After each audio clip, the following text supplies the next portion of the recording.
All right, why don't we go ahead and get started? So my name is Ben Roberts-Brill. I am the moderator for this session. And this session will be a bit more of an applied session than some of the others at ESIP. We're going to be focusing primarily on cryosphere monitoring today. However, you'll see from the speaker lineup that we have people focusing on things that have come up across sessions at ESIP at this meeting. We're going to be talking about sensor networks, UAS platforms, some machine learning, remote sensing, and interoperability. So I hope that everybody will find the topics of presentations, if not directly relevant to their own work and research, that there's some sort of messages that people can pull out of the presentations. And if you're excited about cryosphere and hydrosphere monitoring, then all the better. And I just wanted to finally say that I think it's a exciting time to be working in cryosphere research. SNOWX, the big NASA research project, is going on, and it's a common topic amongst a bunch of different funding agencies at the moment. So it's a really interesting time to be working on what I think is a very important issue. So without further ado, we're going to start off with Scott Oviatt from the Natural Resources Conservation Service. And I will just keep time, and I think we should have time for 1 or 2 questions between speakers. Okay. Wasn't it? Yeah. Mm-hmm.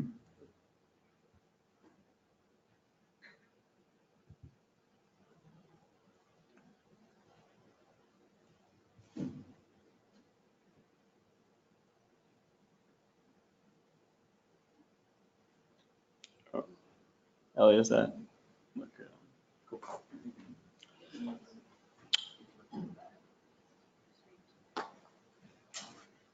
On here.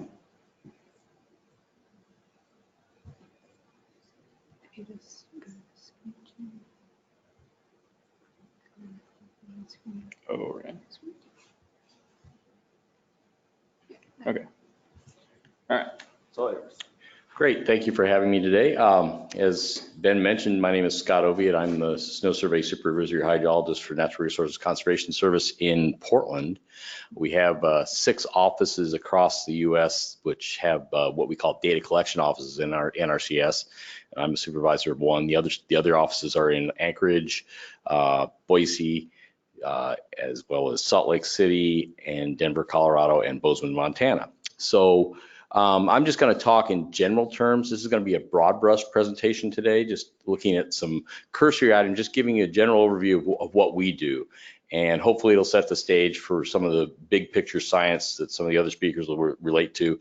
I'm just keeping this on the grassroots level at this point. I can answer questions after I complete, in terms of specifics right now, but I don't get a lot into specifics here. I just wanted to get, that's what Ben was hoping, just a general overview of really where NRCS has come from and what we do. So the first slide, just as an example, is just an example of a typical SNOTEL site taken earlier this year. So, and I'll go through the specifics of what's entailed as far as the measurements and the sensors go. Okay, just page down, or what do I do here, Ben? The arrow keys are not functioning.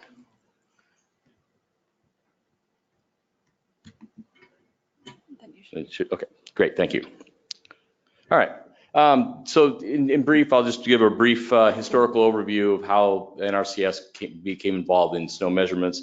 Then I'll talk about our missions, because that's critical in terms of how people interpret what NRCS does. We're not really a research institute, we're an operational measurement group. Current program status and how we measure particular sensors, and site selection process in general, just an overview of that. Some of the data uses, just general discussion there, and then potential of the future network and where we're going from here and what our future plans may be. As I mentioned, a brief history. Snow data has been measured since 1910. Dr. James Church in the Lake Tahoe region started measuring snow with the concept that snow melt runoff could relate to stream flow runoff in the early spring and summer. It was just an observation that he had as Lake Tahoe filled, that they could relate those runoff events, or how the snow melt runoff and the amount of snow, to the stream flow statistically. So there's broad concern there because of flooding and other concerns in the early 1900s. So with that in mind, states with state engineering offices, irrigation districts, power utility companies just started their own networks, as you can see across the West. So USDA took over the oversight of the hierarchy of the program in 1935, and that's where we've developed it through today. So just in brief, our mission here is just to collect high elevation snow data and relate it and provide estimates for stream flows, as I mentioned. So just kind of, that's our drive home point here. We're not here for research. We don't have the high quality research instrumentation because of the way we're geared and the way we've been structured and the way we've been developed. So our main use is agricultural production, irrigation districts, water users in terms of industrial water supply, reservoir managers, those type of things. So a broad gamut, but primarily related to agricultural runoff and runoff concerns. So here you can see the number of sites that we have across the West in 11 Western states, and 12 if you count South Dakota, because we have a small number of sites in the Black Hills, and then including Alaska. So these are both the SNOTEL, the automated SNOTEL telemetry sites, as well as the manual snow courses, and I'll go through what those are in time. But you can see it's a large area, all in the high elevation, anything from 1,000 feet above sea level on up to timberline. So just some general terms that people who throw around, of course, snow water equivalent, SWE. We get daily values from snow pillows at the SNOTEL sites, and as well as snow courses where we do manual measurements, and it's either using a snow pillow or using the federal sampler. Snow pillows are accurate, and I want to drive this home, to plus or minus an inch of water. So getting the finite values less than that is really not applicable for using this data. Snow depth, once again, is measured with an ultrasonic sensor, just sending a pulse down to the snow surface, and also with the federal sampler when we're doing manual sampling, and as well as aerial markers doing estimates with flying over, which I'll talk about. Precipitation is daily totals. We just have a storage gauge which measures all liquid and frozen precipitation with a fluid type gauge, and that's at a SNOTEL site. And then air temperature is with a thermistor, daily, average, and maximum, minimum.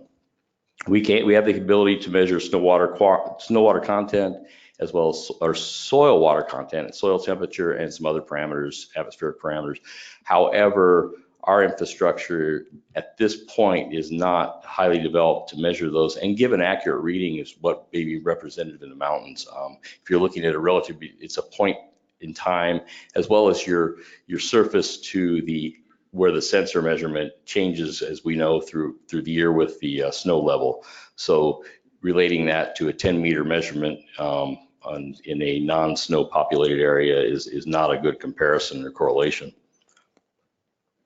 So looking at the types of measurements, snow courses, they're manual transects essentially, where you go back to the same point in time throughout the year and measure down the line at specified number of points, be it 10 to 12. You use a cloth tape to make sure you're at the same point, or you have sticks or points installed in the ground, as you can see on the slide on the right. So that way you go back through time and you get the measurement on January 1st through June 1st, depending upon the site, and you can relate those measurements through time. That's why we looked at the first slide from 1922, for instance, for Montana through time. You can see the changes through time on that date, just a point in time measurement. To measure those, as I mentioned, a federal sampler, essentially you insert that in the snow, and the depth can be translated from measured on the federal sampler itself, as well as it's calibrated. You get a tare weight and a post weight with the snow sample in it, the core sample, and it relates in terms of inches. So you get a snow water equivalent in inches with the cutter cutting through the ice and snow layers all the way down to the surface. Then we have the aerial markers, which I mentioned, which require generally a fixed wing aircraft in older years, now sometimes helicopters, where you have a personnel or a camera fly by, take a photo, relate it to where those are on the bars, the 1 foot increments on the bars. So you can get an estimate of snow depth, and then you relate that to surrounding data to translate your snow water equivalent and in terms of your density as well. We've taken that a step further here in recent times with what's called our snow light site, which is just an automated area marker, which measures air temperature and snow depth at that site.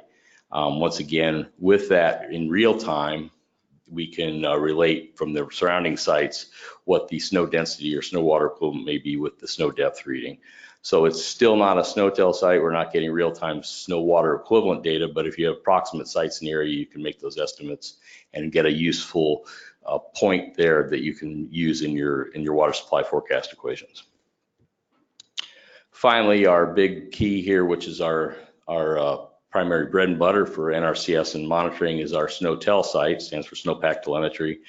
We measure snow depth, snow water equivalent with a snow pillow, and precipitation, as I mentioned, and that's all telemetered out either via meteor burst radio or GOES, or now we're moving into as well cellular telemetry where available.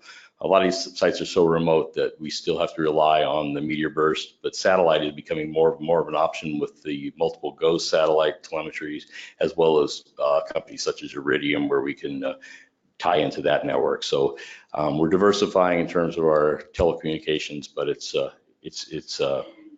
we have to, because meteor burst is kind of a dying breed at this point. There's only one vendor available, and they really can't meet our needs in terms of customer support.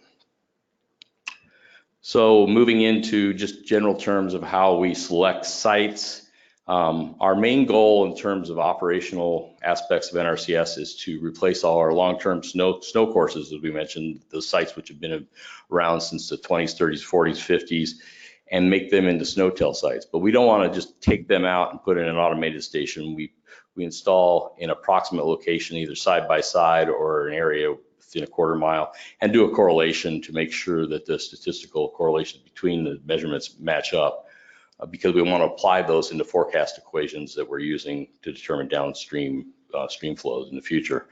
So we get a site install request from a partner or from an outside entity or even ourselves, and we gather the necessary information, and then we evaluate that versus baseline criteria. You know, what does that mean? Does it meet our mission requirements that we looked at on the second slide? Do we have access to the site? I mean, we don't want to put a site in that we are negated from accessing, either due to Forest Service regulations or being in the Alpine region or being a helicopter flight, which puts our staff at risk and creates a problem from logistical operational standpoint. If it doesn't meet that request, we provide that justification to the requester, and if it does, then we move forward and try to notify the requester of site permitting, what that may take in terms of time. It may be 5 years or so, and then if that's in place, then we install the site. So that's it in a nutshell. This whole process can take up to 10 years. I mean, I'm just being realistic here, just from ground one, but and that's even the case with when we're replacing our snow courses or converting our snow courses. I shouldn't say replacing, converting our snow courses to the automated measurements, because that's our goal, is to have that side-by-side measurement through time so we can move forward and keep the science in place. Just some examples of some of the entities that use our forecasted products. A lot of you folks in the room work through those agencies, the partnering federal agencies on the left. And then, of course, our state, tribal, state, and local agencies. They're our bread and butter in terms of meeting their needs and discussing the day-to-day basis, you know, irrigation districts, the local water resources agencies, those type of things. University researchers, we try to provide as much as we can. Once again, our limitations are that we're purely operational. We don't have the means necessary to put in the nice sensors, which I'd love to do. It's just not a viable option at this point. Looking at our active forecast points, you can see that this translates to what we saw earlier in terms of the SNOTEL sites. These are the downstream locations that we form the statistical correlations with the basin SNOTEL sites into each one of these points. So a lot of those SNOTEL sites aren't necessarily in the same HUC or in the same hydrologic unit. They're in, you know, adjoining areas, but we try to make that translational or use as many sites which may correlate or may be representative of that basin to pull into that forecast point. In an optimal world, you'd have every elevation and every aspect represented from a modeling perspective, but from a measurement perspective in terms of what we can do and where we can access these sites, that's just not feasible. So we use the most representative data and then look at those statistics. Pulled out this point, does that make a difference in terms of the correlation coefficient? Does it not?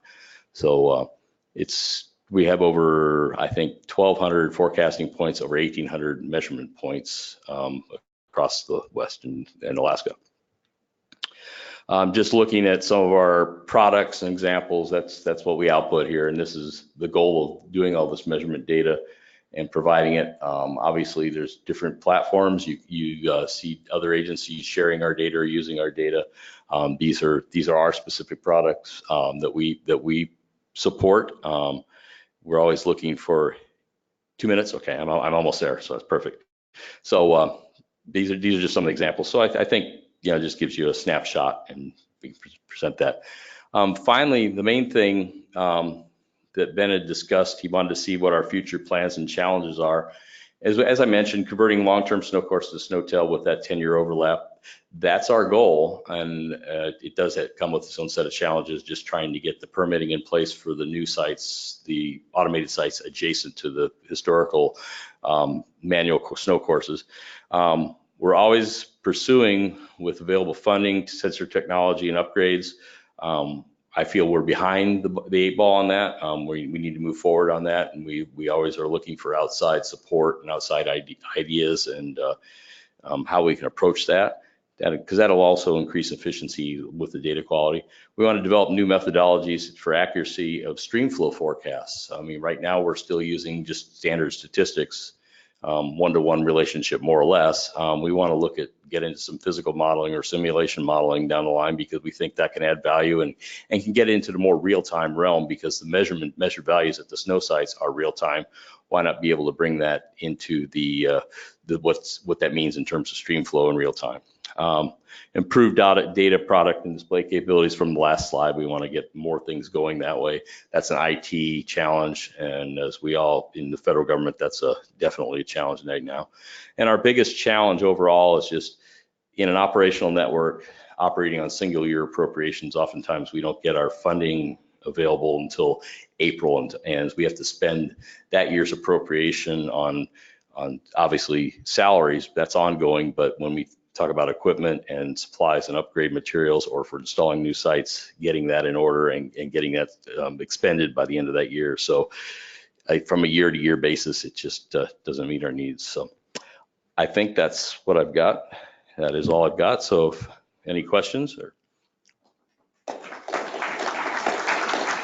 Thank you.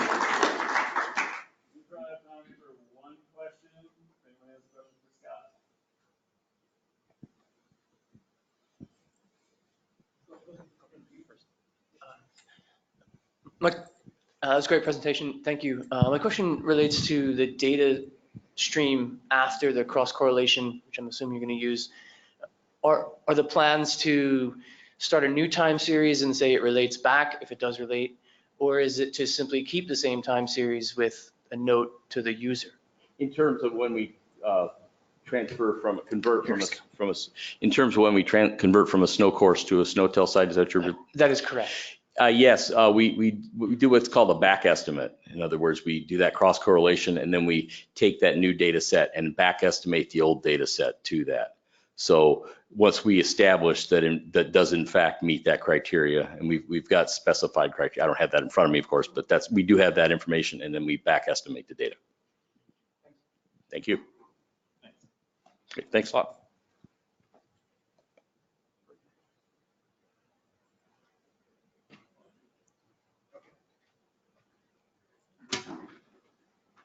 I just decided I can introduce myself. So, hello everyone, I'm Yuhan Rao from University of Maryland, College Park, and I just graduated from the University of Maryland. I'm actually moving to Asheville, working with the NRCS at Asheville. And today I'm talking about the research I did at the University of Maryland, working on using machine learning methods to integrate in situ measurements and satellite observations for studying the snow albedo and temperature interactions over Tibetan Plateau. Okay. Yeah. So this is just a basic roadmap for today's presentation. And so I came from a background with statistics and also Earth observation. So at first started looking at this temperature, and most of the temperature data set are based on the stational observations, do the interpretation at global scale to do the climate analysis. And so here is just a density distribution of the station measurements you can have across the global land area for the surface air temperature. And when we're looking at the distribution, that is highly biased towards the Europe and North America. And even in the North America, when you go further north where the snow and ice were, there's not much station you can use for the study. So this leads to a lot of questions on the local and regional analysis in terms of climate analysis. So in the IPCC fifth assessment reports come out in 2013, it's states that confidence is low in the spatial details and magnitude of the surface air temperature change in the sparsely sampled regions, and it also singled out those like high mountain regions and also cryosphere. And this can have a significant impact on the trend we analyzed from the from those like graded temperature data sets. When we're looking at the top left, which is the coefficient variation of the estimated linear trend for the past 40 years, and we can see the darker color means there's not much difference if you're using different data sets. But the lighter color or the warmer color, you'll see that means that there's larger differences when you are using different data sets. Sometimes can mean some data set shows it's warming, some place shows it's like cooling, depending on which data set you're using. So, and when I did the correlation analysis between the number of the observations within those like 5 degree grid, and then you can find a really obvious pattern that the increasing analysis uncertainty with reducing data availability. So this can cause large problems for the region where we only have one station across large area like the Arctic regions and also the northern high latitude regions. And the particular reason why I choose Tibetan Plateau is first, it's a like rapid warming region where it's have been identified as most vulnerable to climate change. And this is just showing the pattern of the estimated the regional mean temperature change for since the 1970s based on station observations. So even based on station observation, that the red color line is the average for the over the entire Tibetan Plateau, and then the blue line are the global land average, and the green line are the northern hemisphere land average. We can see that Tibetan Plateau, also so-called the third pole of the Earth, have been warming much faster than the global and northern hemisphere land average. And when we're looking at the distribution of the stations that you can get over the Tibetan Plateau, it's not that impressive. So mostly clustered towards the eastern part of the plateau, and which are the regions where you have lower elevation and relatively flatter than the western part. Over the western part, you probably get 1 or 2 stations has long-term like monitoring data records. And then when we look, this is just showing a histogram of the elevation. The red color is the entire Tibetan Plateau, and the blue color line is just the station elevation distribution. So which means that we have a significant shift towards the lower elevation over the plateau. This may lead to the underestimation of the warming patterns over there. And so with the satellite observations, we can have the land surface temperature, which is skin temperature, and which can have measured as at the skin of the surface, and which shows a really strong correlation with the surface air temperature. So recent years, there are a lot of people spending a lot of efforts on how we can use the land surface temperature to estimate surface air temperature near the surface. And so here just shows differences between the surface air temperature and land surface temperature, where you have like basically physically it's like 2 different variables, but they're still strongly correlated.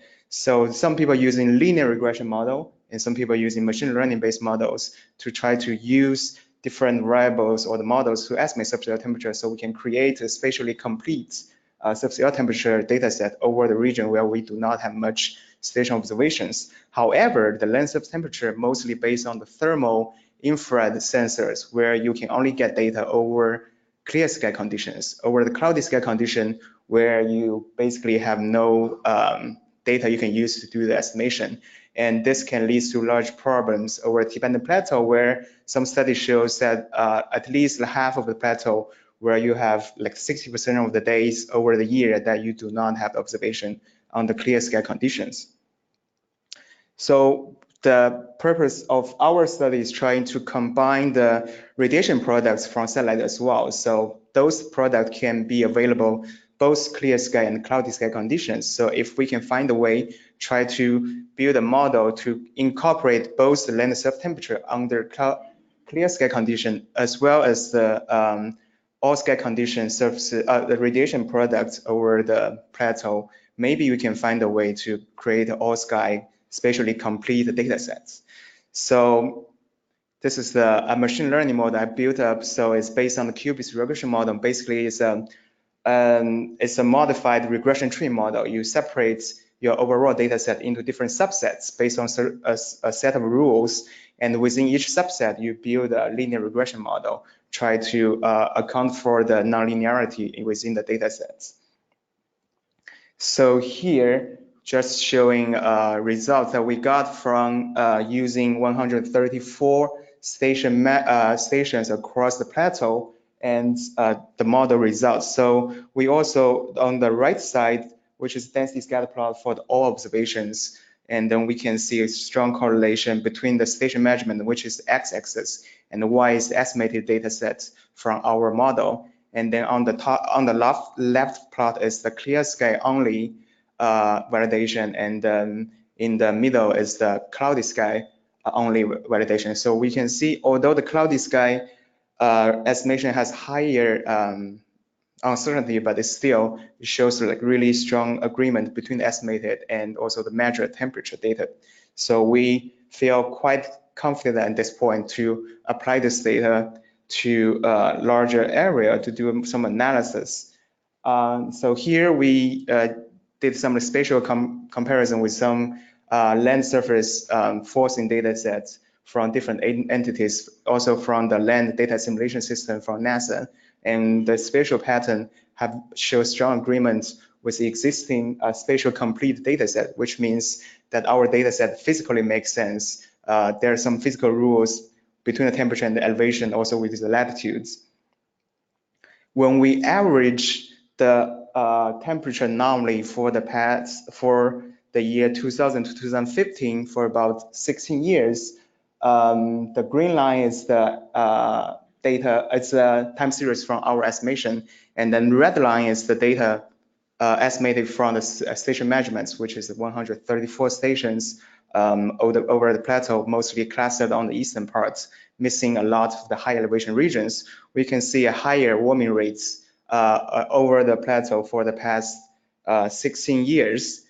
And when we further examine the spatial pattern of this from our data sets, and then the top left is the annual temperature trend, and then the top right is the temperature trend for the spatial pattern for the cold season, which is from December to May, and the bottom right is the temperature trend for the warm season, so-called warm season, from June to November. And we can see a clear pattern that on the western part, we have much faster warming compared to the eastern part, where the station mostly located at. That's one of the reasons that we see a higher warming rates over the regional mean temperature data set we produce.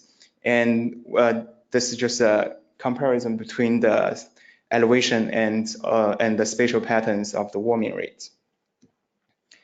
And so there are some hypotheses to try to we try to evaluate. One, the hypothesis we have is the snow albedo feedback. When you have over the plateau, you have a large area have been covered by snow for a large amount of time throughout the year. But with the fast warming over the plateau, some regions have been experiencing the snow cover reduction, which can reduce the snow albedo. The snow albedo is a measurement where you measure the how much energy have been reflected by the surface, and it can be affected by both snow cover and also other properties of snow, such as the grain size and the age of the snow, as well as some other components like black carbon on the snow. So, however, on here we only consider the mostly consider the state snow coverage and its impact on the albedo.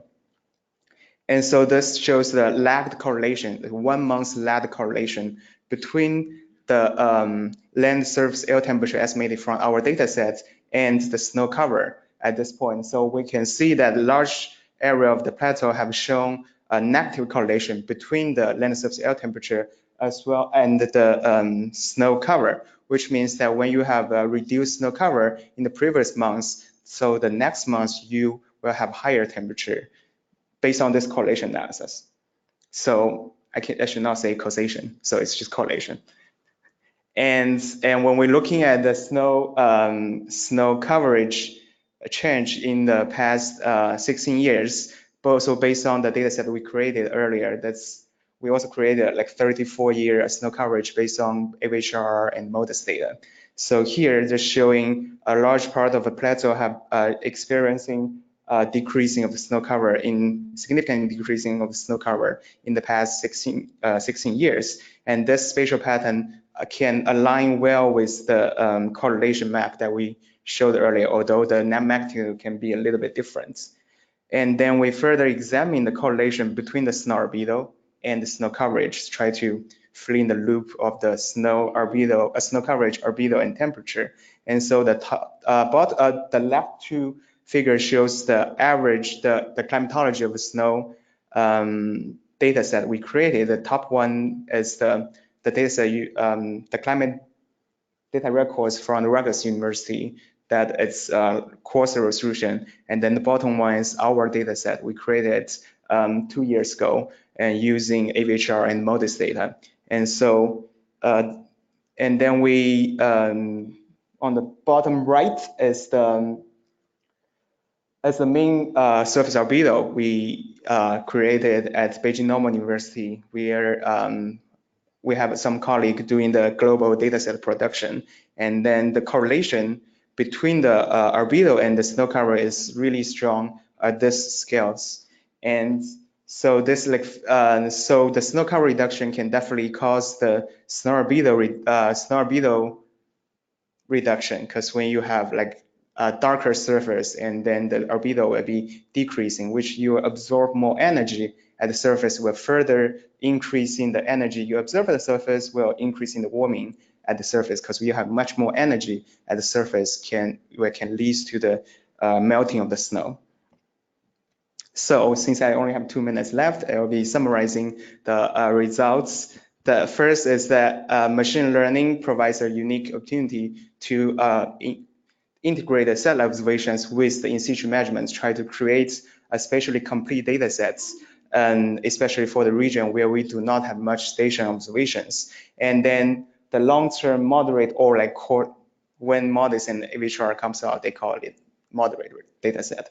But now it's some more like coarse resolution data set. So satellite observations can be quite useful when we're doing the monitoring, like operational monitoring of the cryosphere or the snow and ice surface at certain dimensions. Not saying that you can do all the monitoring using those coarse resolution data sets, but the data availability and the uncertainty still haunting the analysis, because especially when we're integrating machine learning models into this analysis, we added another layer of uncertainty into the work. And so it's then try to tie back to the session that if we can have like multi-resolution and multi-sensor network, will be much useful when we are monitoring this really vulnerable environmental landscape for under the changing climates.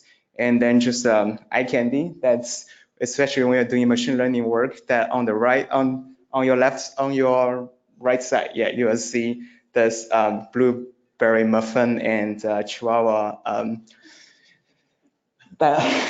dilemma that sometimes if you do not train your model carefully, or if you are not doing your model validation carefully, you might create some result like this, that the first one that you will identify as a Chihuahua puppy, which is clearly not, and then the bottom one you'll find out it will be a blueberry cupcake, which will be a Chihuahua puppy. So just be careful if you are using machine learning model. That's all I have. Again,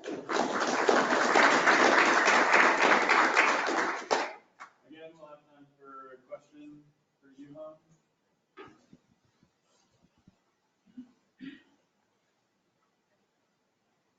Otherwise, we'll move to the next presenter. Thanks, Yuhan.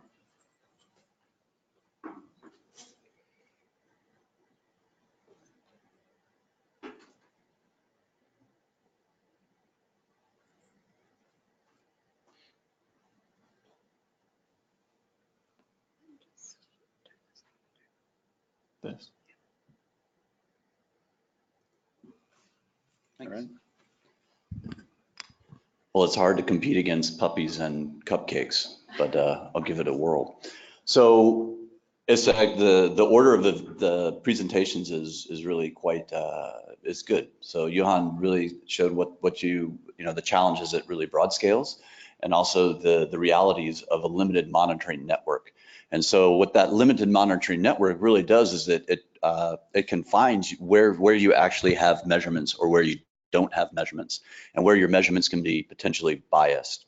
And so I'm also going to be focusing on albedo and really looking at how we can really begin to connect field-based measurements with spaceborne or Earth observations from space. And so I'm also going to be focusing on albedo as well. Going forward, before I move on, I want to acknowledge our co-authors on this presentation. We are also funded by ESIP Labs, and specifically also Charles Gatebe, who's with NASA Goddard, who really helped conceptualize a lot of the concepts that we're be talking about. So when you look at albedo, this is a black and white picture, and you think about this is in the northern hemisphere. A lot of the variability in albedo is really driven by seasonal snow cover. Where there is snow cover, it's going to be reflecting a lot more of incoming radiation, and the darker colors. In my home state of Florida, you see it's going to absorb a lot more radiation. And so these changes from month to month and from season to season really strongly influence water and energy cycles. And here we're looking at continental scales, but they also, the impacts are much more local.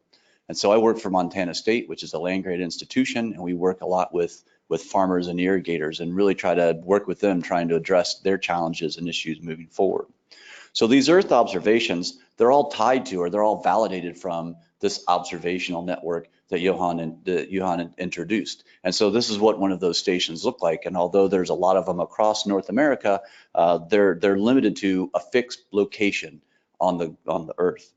And so if you think about what this fixed location looks like, especially in a mountain area, you might have you have mountainous terrain, a lot of variability. Some places have tree cover, some places don't have tree cover. You have different aspects, and all of these components are going to influence what the amount of incoming radiation that is reflected back out. So here you have, we have our hourglass representing a station on a hill slope. But so this is measuring a fixed albedo at a fixed point. But when you look at the measured albedo or the albedo measured from space, it's actually quite variable. So this fixed point, there's a lot of variability even within a pretty confined area. And so it kind of gets to the first research question is how can we better do this? And can we use drones to really understand how albedo varies across the landscape and use that to measure albedo? And can we use drone-based measurements to address this the scaling issues that exist from point-based measurements to Earth observations? And so we kind of this is the overarching question that really kind of generated the ESIP lab proposal. So in order to measure albedo, we used a prototype sensor that was developed for us by Kip and Zonen. We measured broadband shortwave albedo, so just in the near infrared, just out of the visible spectrum.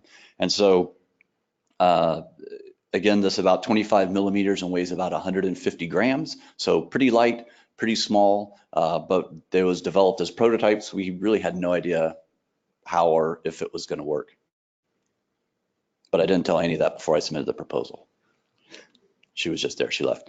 So because it's albedo, you have to be measuring the amount of incoming solar radiation and then the amount of radiation that's reflected, okay? And the ratio between those two represents albedo. So we need two sensors, one that was mounted upwards, one that was mounted downwards. Now some folks we've seen, I saw some previous studies where folks mounted the radiometers or these instruments downward facing, but they're upward facing. The measurements of incoming solar radiation were set to a fixed tower. So again, you're going back to that fixed location, and you're still somewhat tethered to a fixed monitoring network. And our goal was to put both of these onto one UAV. Before we did that, we wanted to make sure that these sensors were actually working. We calibrated them to a NASA grade sensor at Montana State in the electrical engineering department. And this is looking at the two sensors, how they measure up or how they're measuring in accordance to each other. And you can see be pretty hard to do much better in terms of match. So this gave us a really high level of confidence that what we were actually measuring was going to give us a good albedo reading. Now we actually just had to get these instruments, mount them onto a drone and fly, and hopefully it would fly. So with that, we used we used a DJI Matrice 210, and we used the V2 version. And so this one has one of the reasons why we chose it is it has an upward facing gimbal mount as well as two downward facing gimbal mounts. So this allowed us to attach attach the sensor to the drone straight away. You can see that within the mounted, there's a snap-in, the ability to mount a gimbal or a sensor to it. So we were trying to figure out how we're going to mount the radiometer to it. We thought about several ideas, the old tried and true scientific method of zip ties, attaching it to, but one of our biggest concerns is we have a pretty expensive sensor on a pretty expensive drone, lots of things spinning in the air really fast with a lot of torque, and if one of those zip ties doesn't necessarily hold things into place, the whole shooting match goes down, which we didn't want. So we developed and fabricated a series of mounts for these sensors, and so this was really critical. This was really critical for the success of this project, was to really get under the hood of 3D CAD and to design the mounts that were really high quality, down to sub-millimeter accuracy and scale to really get it in. So these sensors would literally go in and snap into this. They didn't just sit in, they would go in and they would snap, and they were really, it worked exceptionally well. So we have these two sensors. We mounted them upward facing and we mounted them downward facing. And this was an undergraduate student that I hired for this project, who, lo and behold, I didn't know this, but he was also he knew how to do 3D CAD drawing. And so we had a lot of, it was kind of a serendipitous moment when we kind of figured this going forward. This is Andrew Mullen. I told him I would feature him, so here he is being featured. He's at field camp right now, but he is an outstanding student, and will be continuing on in grad school after he finishes up in the fall. So we have these sensors, we have them mounted. We know that the sensors work. We know that they're calibrated. Now we have to fly this drone and see what happens. And so we did this. Our test study area was in Southwest Montana, just outside, just near Big Sky Ski Resort. So literally just right outside it's still within the greater Yellowstone ecosystem. Flew it right around an elevation of around 2,500 or it's about 2,700 meters. So pretty high alpine environment. We did 2 test days. The first day, and they were not by design, but one was really cold and snowy and windy, and the other one was total bluebird skies, clear, it was perfect conditions. So it really gave us a chance to test our prototype, our system, to see if it was going to, if the thing would fly with these sensors on it, if we would get a lot of noise from the sensors in terms of the measurements, or if it would work. And so here are the results. So this is that first flight, flight 28. The grid you see and all of the maps represent the Landsat images. So again, we're focused on the scaling issue. So we want to see what these measurements look like as compared to a Landsat grid. So here you see moving across.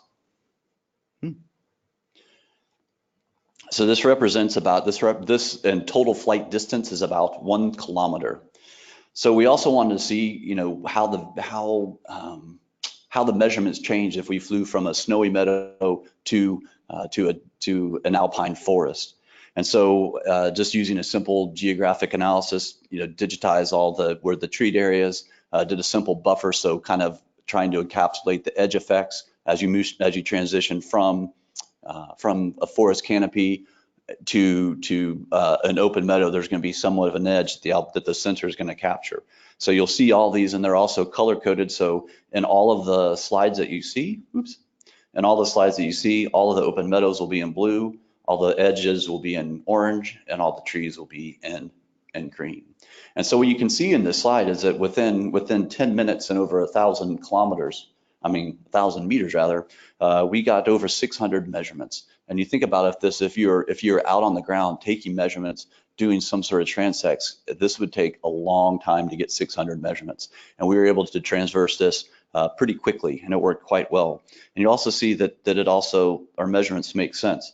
In the open meadow, you have a much higher albedo, meaning it's snowy, it's white. A lot more of the incoming radiation is being reflected. In the open trees, this is it's much darker, so it's absorbing much more of the light.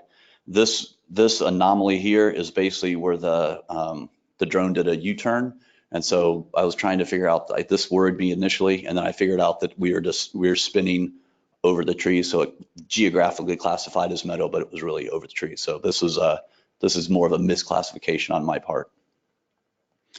The second flight was also quite a bit more successful.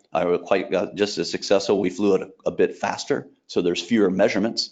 So we only have about 240 measurements, but over 2,000 meters. And here you can see as we flew around, as we flew across, again, the open meadow areas have a much higher albedo, meaning they're reflecting a lot more of the solar incoming radiation as compared to the open into the trees, which are absorbing a lot more of that radiation.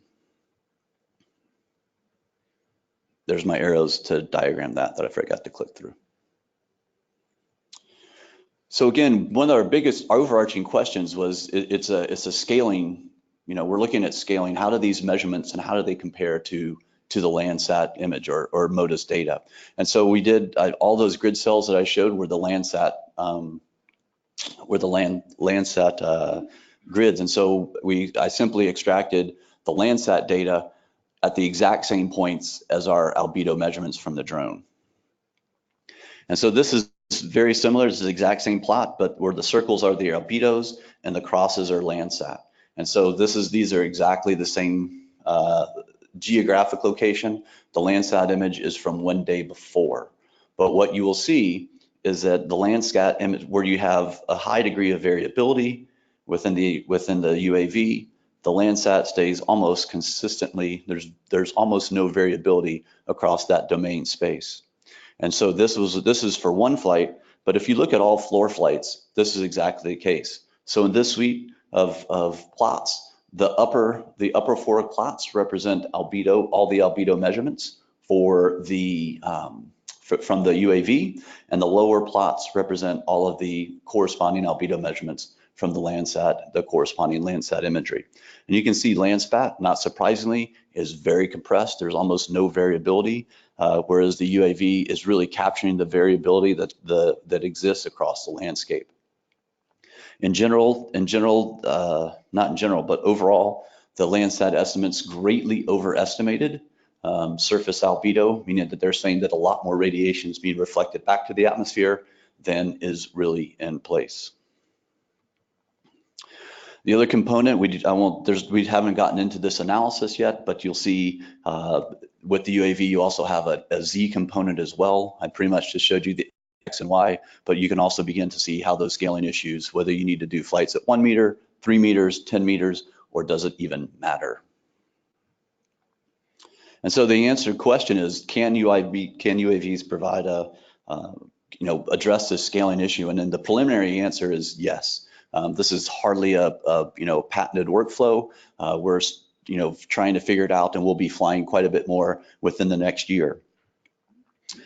But I also want to, not just about the measurements, but I also want to ask you all a question, and really, how does this code goes back to an interview that I just read from Chuck Robbins, who's head of Cisco.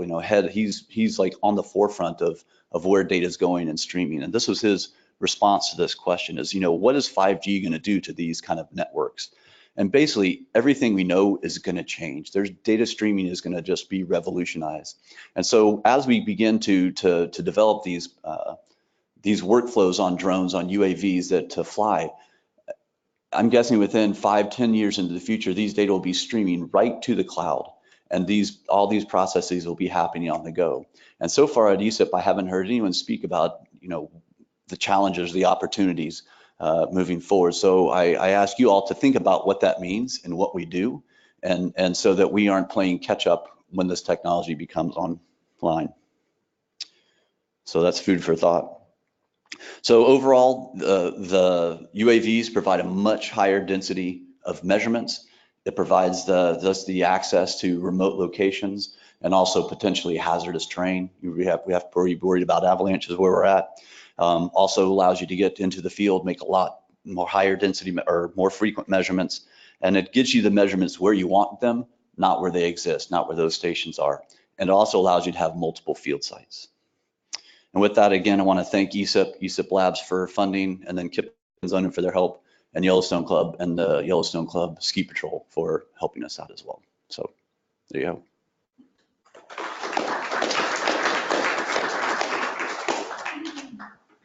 go. A simple question. If you fly higher, you get coarser resolution, and eventually you should be able to get 30-meter resolution and mimic the Landsat. How much have you done that, and what's the results? So that was our initial goal with our initial intent, and through a combination of geopolitical trade wars, corresponding delays, software incompatibility, we were unable to do complete flight plans for the drones, so we had to fly everything manually. And with that, we don't have confidence that we were able to hold a steady altitude. So in this phase, it was not assessed. The next phase moving forward, we've been awarded a USGS innovation grant, and we will absolutely look at those scaling issues. And the other thing we want to do is to restrict almost place a column, a skirt on the downward and upward facing sensor, so that we're eliminating any edge effects. So we're just getting a downward facing albedo. So that's TBD.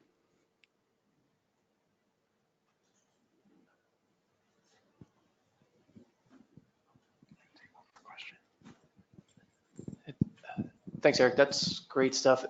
The question kind of follows up with what you just mentioned about edge effects. Did you guys powder coat the drone in like a special paint on the drone itself for the reflectivity off the drone?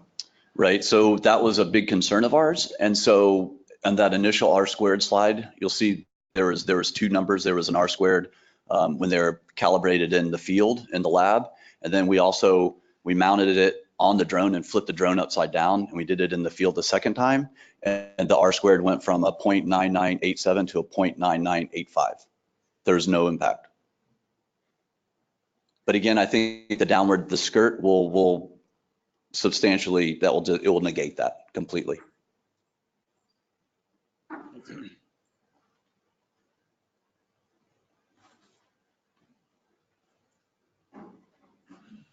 All right, thanks to the previous speakers. This has been a perfect setup for the topics that I'd like to bring up here.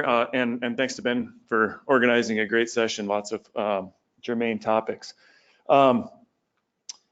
Basically, what I'd like to discuss is bringing new data to bear on what we can call an old topic. As Scott mentioned, studying snow water resources, or studying snow in the mountains as a water resource, has been examined for a long time, and we're still using a lot of the same techniques that have been in place for a long time. We're starting to see a lot of new data coming to bear on these challenges, and the emerging challenge from that is how do we integrate that with our existing systems to best effect. There we go. So briefly, I'll provide a little motivation. My task is reduced here since thanks to the prior speakers. Identify a couple of vulnerabilities in our current operational paradigm and our current state of dynamic environmental change. Look at a couple of examples of existing and emerging spatial data sources, and then talk about what the future might hold for integrating those sources with our current paradigm. So by way of background, effective water management, and we could sub in a scientific goal here as well, effective snow science, depends on the accuracy of the data and the fidelity of the simulation system. So in this particular example, we've got Hetch Hetchy Reservoir in the Sierra Nevada, which is the water and power supply for the city of San Francisco. They have predominantly one input to this system, and that's the melt of the seasonal snowpack.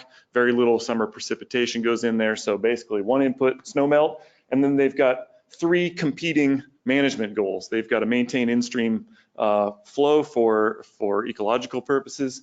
They have to generate power, and they have to provide water to all their constituents. And failure of any one of those things is a critical problem, either from the standpoint of people not getting water or for pricing regions and having to buy power on the open market in California. This system is supported by the network that Scott gave us an introduction to, a network of manual and automated snow stations and snow observations throughout the Western US. California likes to do their own thing, but it's essentially equivalent. And so we've got the manual snow courses and the automated snow pillows giving us snow water equivalent either on an hourly and daily basis or monthly basis for the manual snow courses. As other folks have mentioned, these sites are somewhat restricted in where they are. They're located for a specific purpose, and that is deriving the statistical relationship between snow water equivalent and warm season stream flow. And this box plot shows for each of the Western US states the distribution of snow-tell elevations and then the maximum and minimum terrain elevation in the states. And so you can see we're sampling this sort of narrow band. And it makes sense that, you know, in large part below that area, we have large areas with no snow. But above the snow-tell site elevations is above tree line, where we have highly spatially variable, wind-dominated, exposed sites, which are really difficult to maintain an operational station in. So when we're basing a forecast system on a restricted data set, and all kinds of issues can come to bear when conditions deviate from the period of record over which your streamflow forecast or your forecasting system was developed. So basically, when we look at operational forecasts in the Western US, there's two general types that we're looking at, either a statistical streamflow forecast, so forecasting total runoff April through July, regress on April or some prior state of the snowpack, or a temperature index runoff forecast. This is a usually shorter term forecasting streamflow, indexing snow melt on measured air temperature. In either case, these are both period of record based techniques where the implicit assumption is that the current state and the current year is a lot like the years that we have in the period of record. And with any statistical approach, the further you get towards the margins of your distribution, the less accurate your statistical representation. And so we're seeing lots of changes in the environment that are pushing us towards the margins of our historic record. We're seeing warmer temperatures, changing snow season duration, midwinter melt in areas that don't typically experience it, dust on snow, rapidly changing forest cover, et cetera, et cetera. We could have a session on each of those items. And what this does is it tests severely, in some cases, the ability of our operational forecast systems to respond to those changing conditions. So that generates the question, how do we build resiliency into these forecasts, resiliency to a changing climate and changing environmental conditions? And I'll note that I'm not advocating that we scrap these systems because they work pretty well most of the time. And the question is, how can we provide either ancillary data or improved methodologies to add resiliency? And one of the ways we can do this is decrease that reliance on the historic record and make those systems more responsive to physical conditions. And by that, I mean improving model realism, not just relying on bulk statistics, but actually bringing in process-based relationships that we know drive snowmelt conditions. And one of the ways to do that is to increase the availability and use of spatial data. So instead of relying simply on point measurements only, adding in some context of the spatial variability of the various parameters, whether it's state variables of snow water equivalent or whether it's energy input from changing albedo. So we've got two things going for us. One is that the snow accumulation patterns, the distribution of snow across the landscape, drives the melt volume and timing. And the second is that solar radiation controls snowmelt in most environments, and not air temperature, even though air temperature and solar radiation are related to each other, which is why we can use air temperature to index snowmelt. It's really the solar radiation that's doing the bulk of the snow melting. So if we think about that, these two factors can be monitored operationally with remote sensing. And to put a finer point on it, snow albedo is strongly driven by impurities, so dust or other pollutants on the snow surface, as well as grain size, which naturally coarsens through the melt season. And if we can have repeat spatially explicit maps of snow albedo, akin to what Eric was just presenting, then we have a much more focused view on how fast the snow is going to melt and where. Likewise, the distribution of snow and the terrain component of snow albedo and solar insolation determine which portion of the basin is generating snowmelt and therefore providing your stream flow. And so if we can move from an integrated single measurement to provide some context to that measurement across a basin, then we can refine how well we know or how well we can forecast the melt volume and timing. So to do that, we need repeat spatially explicit maps of water equivalent across the landscape. So by way of example, one way we've tried to attack this problem is through the NASA Airborne Snow Observatory. This is an airborne project pairing a scanning LiDAR system with an imaging spectrometer. So with differential elevations from the LiDAR, we get high resolution snow depth maps across an entire river basin, and the spectrometer gives us snow albedo on the same resolution. We have, I could add 2 more years onto this now. This is just the Tuolumne Basin in the Sierras. And we've got a number of flights through the melt season since starting in 2013. We've expanded this program to the entire Southern Sierra as well as a couple of basins in Colorado. And what we're seeing, we can look both from a water supply April through July runoff standpoint on the lower left graph, where we see a very strong 0.97 correlation between measured snow water equivalent volume from the airborne system and measured inflow to the reservoir. So from a medium range planning standpoint, this adds a lot of value to that forecast. Looking at a much shorter forecast interval, we can ingest these data into their Hetch-Hetchy PRMS streamflow model and greatly improve the fidelity of the 3 to 5 day forecast going forward. So both operational objectives can be supported with this type of data. So thinking a bit more broadly and a little more schematically here, we've got this sort of traditional divide between research and operations, and thinking towards data sources that can support these objectives. The existing data sources often support both research and operations, but are rarely designed to support both research and operations. We're commonly using, for example, the SNOWTEL data network to drive physically based hydrology models. That network was not designed for this. Conversely, we've got some great research infrastructure out there that has not been designed to be consistent, sustained, and maintained to support operational objectives. So there is this implicit divide, but it's not been done on purpose. It helps, I think, to think about the types of questions that are implicit in research and operational systems. So from a research perspective, studying the physical system, we're interested in states and fluxes of various processes, asking questions like how much snow is in the watershed and where is it located? When will it melt and generate runoff? How fast? What's the soil moisture deficit and how's that spatially distributed, et cetera. From an operational perspective, it's very much more of a pragmatic goal. We're using primarily past conditions to predict future conditions and examining relationships between commonly and easily measured variables and the parameter of interest, stream flow or water supply. And then trying to choose and develop proper calibrations of those models. And I think examining these questions in more detail can find a lot stronger linkages and help us use existing resources and develop them for broader support going forward.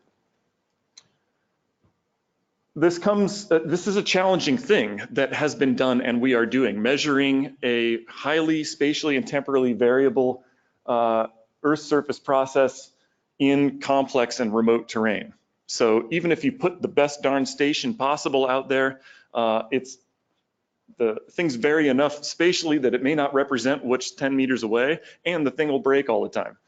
So it's important to be able to make accurate measurements that are representative and maintain them. So we've got a host of challenges, some very technical, some political even, unfortunately. But there's a number of approaches that are ongoing that I think can help us solve a lot of these challenges. So integration of diverse data sources, that's my major theme here, and that's the theme of this session really, is how can we take all of these different things that we're doing and bring them to bear on the same topic. In particular, data assimilation in process-aware models. So a physically based or mostly physically based modeling system that can ingest many different types of data to nudge it towards a truer representation of reality. And that includes multi-sensor remote sensing and including maintenance and expansion of existing networks. We need more data of all types. I'll show one example of how we're trying to do this. So myself and my colleague Mark Raleigh have been examining using Landsat data to develop a snow persistence index method following some recent work that's been done on that, and then using that to evaluate existing snowtail locations and serve as a potential planning tool for new sites. So we're using Landsat snow covered fraction data set going back to 1985. Like Eric mentioned, these are 30-meter pixels and they're a 16-day repeat. We developed this SPI. It's really just a simple ratio of the number of overflights or overpasses during April through July with the number that had snow in that pixel. And so it indexes how late snow lasts through the summer in each pixel. We do this for the entire time period from 85 to 2017. And then we also do it for the 10 wettest and 10 driest years to examine how these sites change. And again, we're characterizing existing sites and supporting new decisions.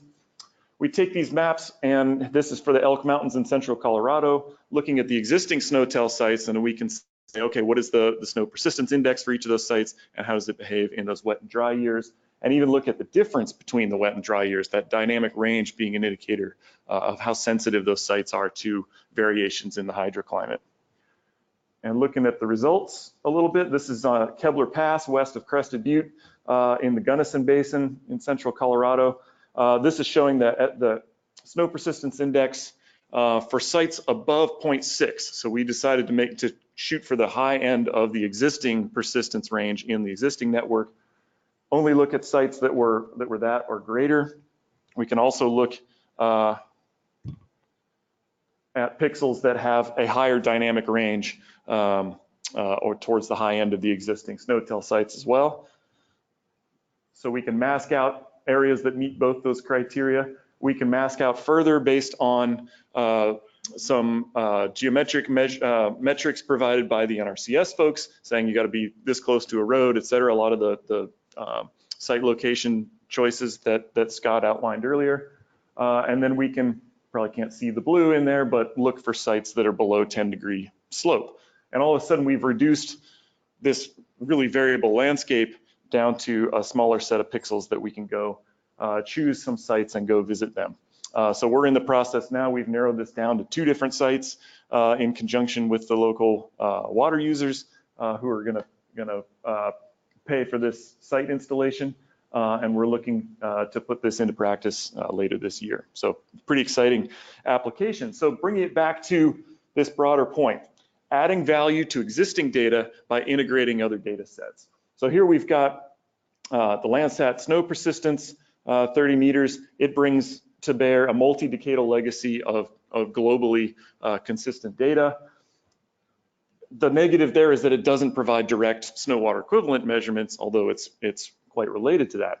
We've got the Airborne Snow Observatory LiDAR-based snow depth and SWE, very well targeted at water equivalent and snow depth, but there's only a few flights over that time period. And then we've got the existing SNOTEL network, which provides high temporal resolution data with only a couple of point measurements. So if we can aggregate all of these data together in a consistent way, we can fill out this space-time cube where we've got spatial data at lower, coarser temporal resolution. We've got point data at very high temporal resolution. And how can we fill in those gaps? We can use the Landsat SPI in this case to help us do that, add some more spatial data. And if we can put all of these type of data sources, speaking schematically here, into an assimilation model, then we can model that entire space-time cube going forward. So I'll end with a few questions. Fundamentally, what would an integrated observation system look like if we built it from scratch today? And ignore political cost measurements, questions, et cetera.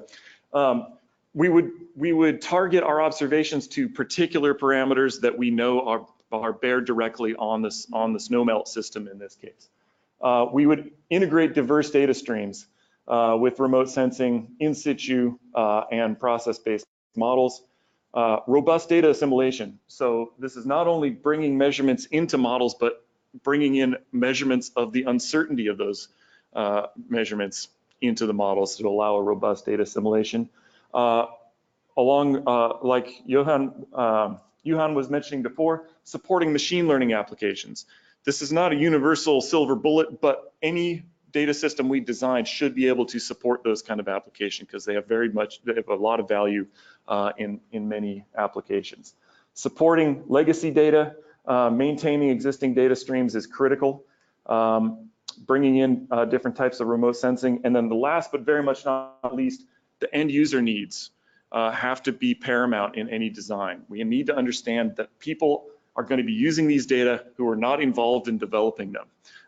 That means we can't assume that everyone knows every little nuance about how these data can be applied. So I think that's a really important point. So hopefully that's some food for thought. And thanks again to the other presenters and to Ben.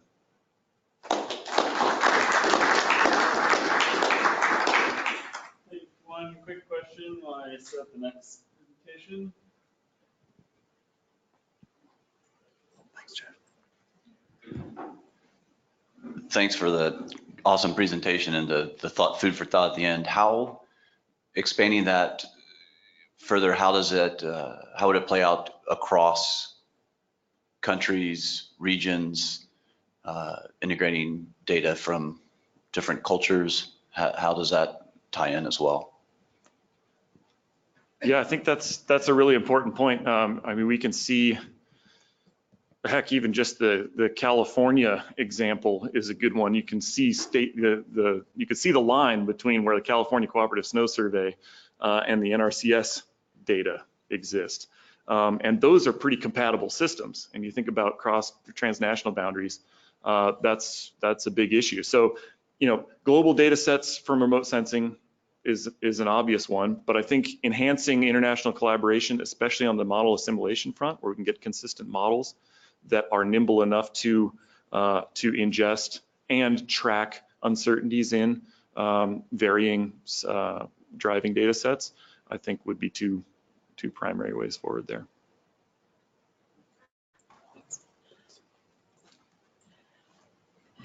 Well, strangely enough, I thought this was going to be an entirely something different, but it turns out that he just gave me a pretty good intro into the kinds of things I'm going to talk about, which are some of the polar data activities, which are trying to do that last line on his last slide.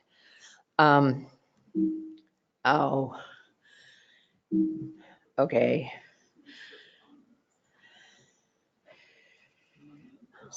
I hate. There we go. What do? You just hit? I'll just use the arrows here. Fine. You'd think that being a Mac person, I wouldn't have that problem, but for some reason, this one's weird. Okay. So I want to talk about some sort of international cryospheric polar data things that have been happening and are currently ongoing. The ones I'm going to talk about are the Global Cryosphere Watch glossary work, things happening in the Arctic Data Committee, and a subgroup of that called the Vocabularies and Semantics Working Group, and a number of other such activities. The Global Cryosphere Watch folks, which is something under the World Meteorological Organization, has been compiling a database of terms and definitions, and they had about 26 glossaries that they've been looking at, and they asked me to try and figure out what was up with all of the different vocabularies. In other words, they wanted to be able to come up with something consistent in terms of the kinds of things that are being measured and that sort of thing, and the terminology in use in the field. And they wanted it to be consistent with best practices for cryospheric measurements going forward. And they wanted to be able to include them in their glossary Medioterm. And so they commissioned me to do 2 reports. And one was an assessment of that terminology, and which was to determine whether there's some terms that are not problematic, that some terms had multiple definitions, but the definitions were really the same, so you could coalesce them, but that some terms might be used differently in different subcommunities, like glaciologists and sea ice folks not using the same term the same way or using different terms to mean the same thing. And other places where basically the communities just really aren't agreeing. And a classic example of that is a glacier an ice sheet? Is an ice sheet a glacier? Or are these 2 different things? Which is, there are definitions that say all 3 of those things. And then the second report was how these terms aligned with concepts in a set of semantic resources, including ones from the Global Change Master Directory, which is encapsulated to some extent in the suite ontology, and then the biological world, which and environmental world, which is coming in through ENBO and some geoscience, and making some recommendations on how to bring all of these things together. And so the first report, I looked at the 4,000 or so items in their list, of which really only about 2,200 were unique, and about 20% had problems where there were inconsistencies in the definitions and multiple terms might be needed. And it was also interesting for me to note that not only was it a subdisciplinary problem, but it was also an issue of drift over time, and by whether the people working on the glossary were from Europe or South America, or, you know, there were basically regional differences. And the other thing I did was I looked at how all of these things compare to the GCMD, the CF metadata conventions, GeoSciML, Geoscience Ontology Suite, and ENVO. And so basically the report, I suggested that there were things that could be done and that the cryospheric folks should do to start making some of this data interoperability easier from a semantic standpoint, would be to actually pay attention to what's happening in the technology realm for discoverability and access of these kinds of data, and provide input so that as the technology community is developing things, you know, there's coalescence, not divergence, if you know what I mean. And then I had some specific updates and suggestions for things that could help keep the various technology things headed in a similar direction. So the second topic is the Arctic Data Committee work, which is basically the combination of the data committees of the International Arctic Science Committee and the Sustaining Arctic Observing Networks. And that group has held a series of meetings over the years. It mostly has repository type members or people who are responsible for data for large projects and networks and such. And they have been doing a fair amount of work. And they have come up with a matrix of metadata standards and aggregation protocols for about 81 polar repositories and aggregators. And some of that information is still incomplete, but the hope is to get that out and published soon. There have been a number of recommendations that came out of that group as well. 13 of them were technical, 7 were social and organizational. The reason why that might be important is that if you're trying to take data from multiple institutions and they're using different kinds of standards, it becomes harder to integrate them. But at least if you know what they are, there may be ways that one could make that integration process easier.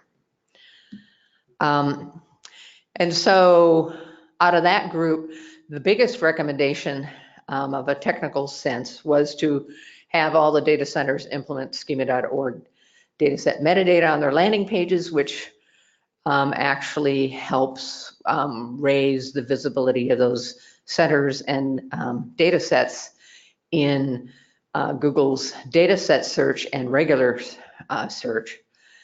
And I note that there are a couple of different communities extending upon the basic schema.org standard, which is used by every single business anywhere, and actually anybody who has a website uses that if they have products of some sort, events, tickets to sell, shoes to sell, any of that. But they now have the ability to also deal with data and data sets. And as you might expect, that's at a really generic level, which is why the various technical communities the bio communities are extending it for bio-related data, and the geoscience community is working on that for geoscience types of data.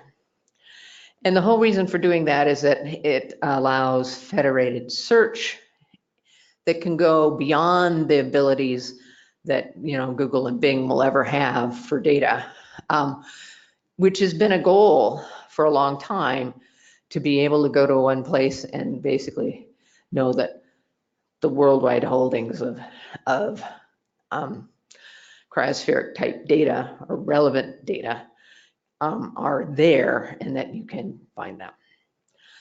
And actually, believe it or not, because of that and the agreement by all those data centers to move towards this, there is an active plan to do that. Last but not least, from the larger group standpoint, one of the subcommittees of the Arctic Data Committee is this Vocabularies and Semantics Working Group, which is open and anybody can join if they want to. And there's a link to do that if you're interested. And its purpose is to start helping with these semantic issues and to coordinate vocabulary and semantic activities, development activities across that community.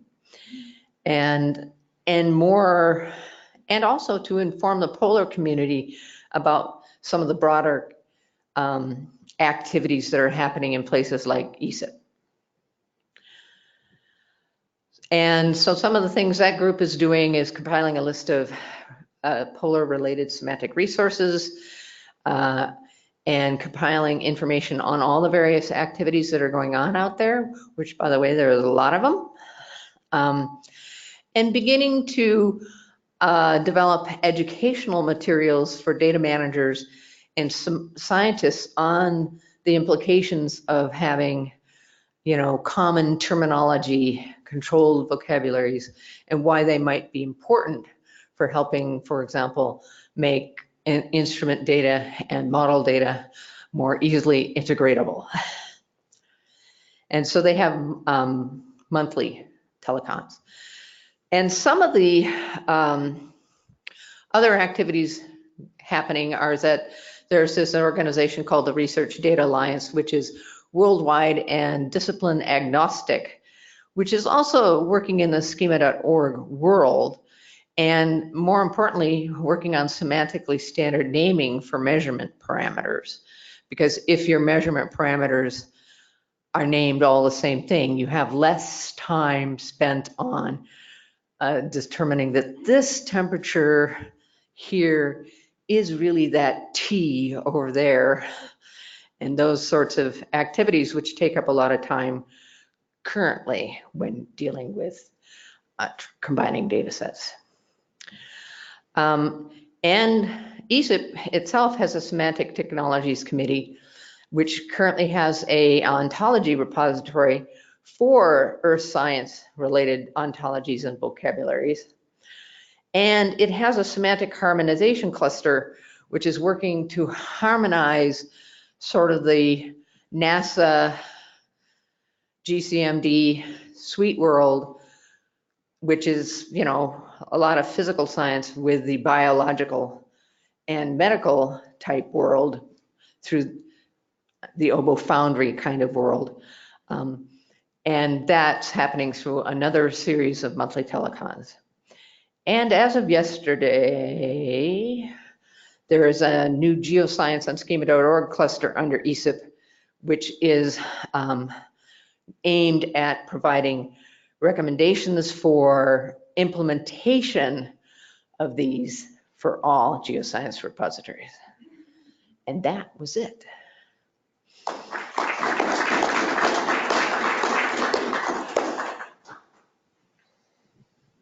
Any questions? Wow, a non-questioning group, wow. So being inside these groups, it's remarkable to see how much work it took you, especially, to go through those 4,000 definitions. As an ontology developer, it's hard enough, but to do this, it's quite a thing. Are you aware of anybody else who's going through domain expertise like that, like in terrestrial stuff or oceans, or is this really, is any other, are there any calls for this to happen? Because it's been hugely useful to align things. I am not aware of any. I do know that some fields have highly curated glossaries like the geology field. But I also know that they make you pay for it. It's not a free thing. And so, by definition, using that is difficult. So I'm not sure how useful that is. And the only reason why I did it is because they had compiled this and they needed somebody to go through it and they were willing to pay for it. So no, it's another one of those resource issues.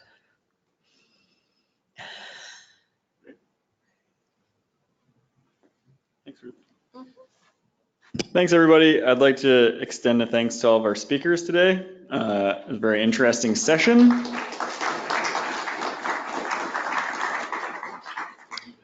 Yeah, and hopefully it was relevant and interesting to the audience. Thank you all for coming.